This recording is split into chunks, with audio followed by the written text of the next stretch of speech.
Si ta peur de l'échec t'empêche de passer à l'action, alors cette vidéo va complètement changer ta perception de voir les choses. Parce qu'en réalité, dans 90% des cas, vous avez une définition de l'échec qui est fausse. Je vais vous donner un exemple directement pour qu'on rentre dans le cœur de la vidéo.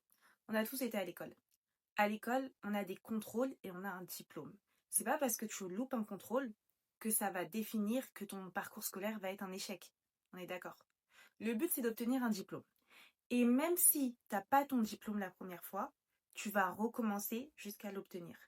Le seul échec possible, c'est si tu abandonnes l'école parce que tu n'arrives pas à avoir de diplôme. Alors maintenant que tu as compris ce que c'était un vrai échec et non pas juste un obstacle ou quelque chose qui t'a fait ralentir, pourquoi est-ce que tu n'appliques pas ça dans ta vie? Dans la vie, la plupart des gens, ils ont tendance à agir différemment.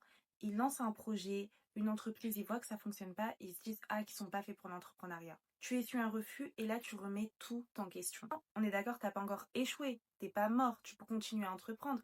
T'as juste reçu une information qui va te permettre de t'améliorer pour mieux atteindre tes objectifs. Ce qui est incroyable, c'est que ces petits obstacles, ils te servent à toi. Ils te permettent d'évoluer, d'ajuster ta stratégie, de comprendre ce qui ne va pas pour t'améliorer. Chaque erreur, elle te fait évoluer. Chaque obstacle te rapproche de ce que tu veux réellement. Le problème, c'est de penser qu'une seule étape mal franchie va définir toute la trajectoire. Et si cette vidéo t'a fait voir l'échec autrement, enregistre-la, abonne-toi à mon compte, je partage des conseils sur le mindset, l'entrepreneuriat tous les jours et partage cette vidéo à quelqu'un qui a peur de se lancer.